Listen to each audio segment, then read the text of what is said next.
I know. Okay, yeah, go ahead. There's no bars there. Danny, can you get it on? And everybody knows there's graphic Okay, material. it's recording now. It is recording. Hello, everybody. Hi. Thanks for taking your time out today to come and listen to me talk about circus animals. By a show of hands, how many people here have been to the circus? Yeah. And can you tell me just real quick, what was your favorite part of the circus? Kia? The elephants. The elephants. Ken? I don't remember. I was like You were 2. little. Brian? The trapeze and the elephants. And the elephants? Maribel? Me too. I was so small. I don't remember. You don't remember? Elephant. Elephants? too. Dana? The clowns? And the elephants? Okay, so I'm gonna have to use my thing here. So many people see the mainstream circus photos and videos and they say, oh cool, the elephants and the lions and the tigers and the trapeze, they're so fun, but nobody ever really sees the background of where those animals live and how they are cared for. So I'm basically here to show you, because I worked with these animals for about a year. We had 55 tigers and 1 lion, and about 6 months into working there I found out that we had elephants and bears at one point too. But the elephants were actually relinquished. They were taken away from us because they were treated so horribly. And this is when I started to realize just how bad these animals were cared for. So to begin to even understand, I'm going to show you just kind of like a day in the life of a working animal. So if you remember, by the way, this is Bahar. This was one of my favorite kitties when I worked there. He was very curious, if you can tell. So if you remember, oh, there goes my first slide. Seeing the elephants doing their tricks and people riding them. How many people thought, oh, I want to do that? That's so cool. Did you? No way. No, Thanks, I just thought that the elephants were so intelligent to do that. Yeah, they're very smart. They're very smart. They know that they're not supposed to be doing this. This is unnatural. It's weird. Yeah. They're very emotional creatures. You can see them crying sometimes in pictures. Yeah, it's very sad. Okay. So you see them standing on their hind legs.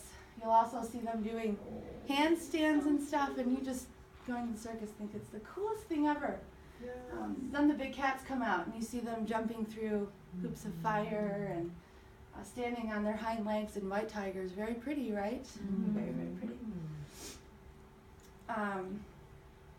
And they seem to do everything right on cue, as the trainer tells them to do it, right? You don't ever really see them being hit or anything like that. They just seem to do it. This was actually where I worked. This is Jürgen, and this is Judith Nerger, the 2 Germans I used to work for. And this was a small show that we did back where we used to take care of the cats. So you see them, they're doing the same thing that they would do at the circus. It's just basically at home. The guy who used to own the place, John Cuneo, would have guests and family come, and then they would put on a show for them. Basically where they're at right now is where they were trained when they were not performing for crowds. So every day they'd come out to this big arena, probably a little bit bigger than this room, and then they would train them to do the tricks that you see them do at the circus. This is where I used to work. This was my buddy Sharm. That's him again. Our lion Caesar. And then this is the meat that I used to cut up every morning. 1,200 pounds of meat. I used to clean out their cages for 4 hours a day. And I used to let them outside so that they could get some exercise. And then I would assist in training shows. And the only thing I had to keep me safe was a little stick. I used to carry a stick around. People used to make fun of me. Where's your stick? So in case they attacked one of the trainers, I had to then step into the cage with the stick and get the tiger off of the trainer. That was my job. And it wasn't until, I think it was July of 2009, I went on the road with them for the first time. I went to Maine for the Northern Maine State Fair. And that's when I saw them work 3 times a day, every day, 3 weeks straight. The cats would have to go out and do a show. But when we first got there, they had to let the cats acclimate because they had never seen grass before. And that broke my heart. They'd never seen grass before. So they didn't get confused during the show. The trainers had to let them each stay out for an hour when we first got there so that they can see the grass. Usually when they're home, they're in a small cage, probably about as long as this tiger, maybe just a foot longer. And that's the cage that they live in every day. When they're on the road, it's a little different. There's two, or it can be anywhere from 1 to 2 to 4 tigers to a cage. And they're in these tiny little cages, you can see the row of them. And they're put into a semi-truck like this, and then there's doors on the side of the semi that will open upwards so that you can feed them, do a quick cage cleaning, or give them water, give them fresh air when you stop at a rest stop. And they stay in these cages for the entire time that they're out. Sometimes circuses will lease these animals for 3 to 6 months at a time. And these cats are kept in these cages for that long. So imagine being stuck in something smaller than your bathroom for 6 months at a time. That's sad. So a lot of times you would see crowds, they'll stand behind the red line, and they would throw things into the cages, trying to get the tigers to react, pay attention to them. But they're so tired from performing that it didn't faze them, they just kind of sat there. This is how we would move them around, by forklifts and four-wheelers, and they would pull the whole line of tiger cages behind it.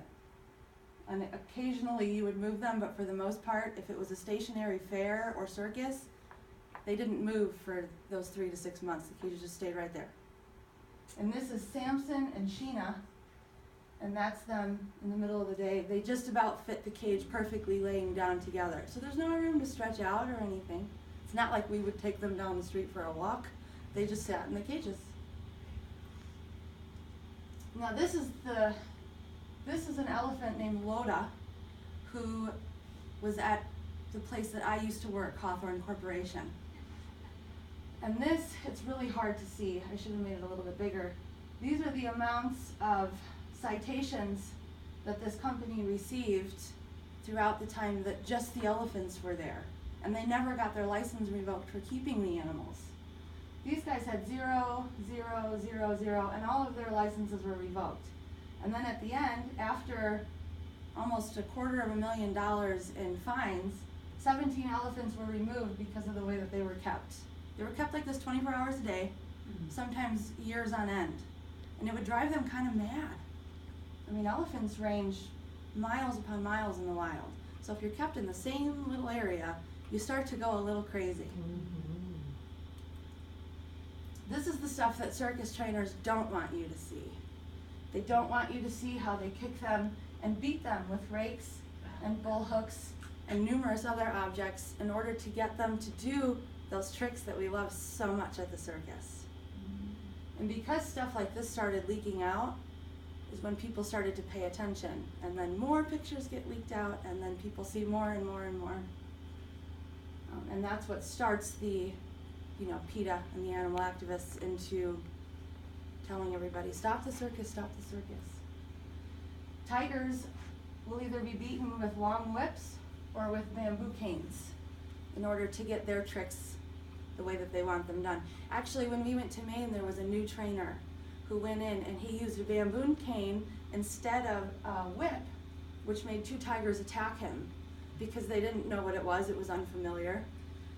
And while we were there, he had to go to the hospital, I think, for like 3 months because these 2 tigers attacked him. And the trainers, or the other people there, had to beat them off with the sticks. And the only part that was recorded was the people beating the tigers with baseball bats. Nobody ever showed him beating with the bamboo cane to make the tigers go so crazy. They tried to blame the tigers when really it was all of the trainers' fault. And white tigers are inbred over and over and over again because the white gene, the gene in the tigers that makes them white, is a natural mutation. So because so many people like the white tigers, the trainers will over inbreed them, which ends up having mistakes like this happen. This poor guy's actually pretty famous because he's so ugly, he's cute. And he lives a pretty happy life, to tell you the truth. He lives in a big cage, and he's, you know, because they couldn't use him for the circus, he was too ugly for them. But the other cats that you don't see deformed like this have still been inbred through years and years and years, especially Ringling Brothers, because they had so many white tigers. Their white tigers actually came from, I forget where they came from, but they took 3 white tigers from where I worked, and those cats had been inbred for, I think, 3 generations of tigers. So they're also a little not right in the head. A lot of times they'll attack. I think it was Ringling Brothers who had the guy died who being attacked by a tiger. And then babies will be ripped away from their mamas in order to be held for pictures to make a profit off of them. But their immune systems are so horribly underdeveloped, they end up getting very, very, very sick, sometimes dying, because the diseases that we carry will kill them off almost within weeks of just being held once or twice. And they're passed around from child to adult all day long during the entire circus or fair. Baby elephants will be taken away from their mothers in order to start training as soon as possible. A lot of times they won't be returned to their mothers either, because the trainer wants a better relationship with them than they want the baby to have with the mother. That way the elephant will listen to the trainer all the time. This is Tyke. Tyke was an elephant who came from where I used to work. Tyke was a very rebellious elephant. Tyke didn't really like working in the circus, and Tyke had already gone crazy on a trainer 2 years before this happened. Tyke was pushed and pushed and pushed and used a bull hook, which is a giant rod with a big hook on it, and it digs into their flesh and picks at them. Tyke went crazy and attacked a trainer, and an assistant trainer came in to help, and the assistant trainer is actually the one that was killed because Tyke was so angry. They were warned, I think, by 4 or 5 different trainers not to let Tyke perform that day, and they didn't listen. They let her perform anyway. In which case, Tyke broke out of prison, broke out of the circus, and started running the streets in Honolulu. Tyke was shot over almost 100 times until Tyke finally died in the middle of the street. Oh no, it's not going.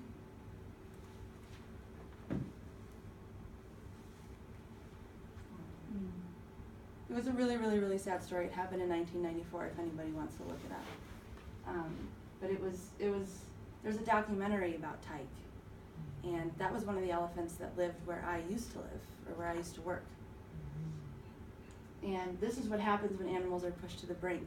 You'll hear about it every once in a great while in the news about how an elephant that went crazy and started running through the streets. Not only animals, humans. Well, Maribel maybe. Or tigers that just attacked their trainers. But it's because they're pushed to do these things that they're not naturally meant to do. Because of the elephants being treated so badly, animal activists helped to get them removed from the circus May of last year. Well, because that happened, Ringling Brothers and Barnum and Bailey are blaming them for their ticket sales dropping because elephants aren't there anymore. People don't want to go to the circus because the elephants aren't there.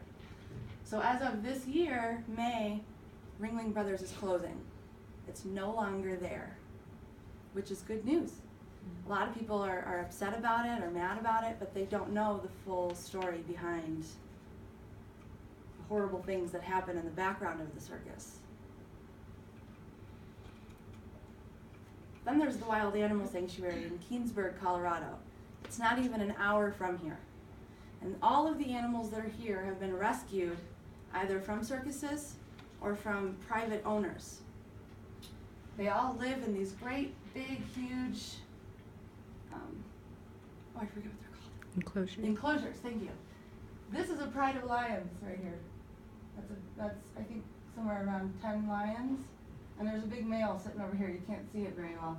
But that was the whole point, was to show you just how big it is compared to these tiny little cages that they're raised in. This is where they're finishing out their lives because they were taken from the circuses that were mistreating them. Here's some more happy lions, just kind of lounging about. You didn't see any of them acting like this in those cages. They have grass. Yeah. Yes, they have grass, they have tall grass, they have big things they can jump on, they've got great people that take care of them, and they all have a special story. You should visit, because when you visit, the money that you pay to go in to see these animals goes to help the animals, and you also put a small donation in towards the animals. So it helps people take care of them. This is where tigers should be, not in the circus. And everybody can help. If you can't afford to go to the sanctuary, you can't afford to donate money to help animals, that's fine. Help by not going to the circus. Help by not going to see these animals at fairs and at carnivals where they're kept for our enjoyment, when we can go see them acting the way that they're supposed to act at places like the Wild Animal Sanctuary. And I'm done.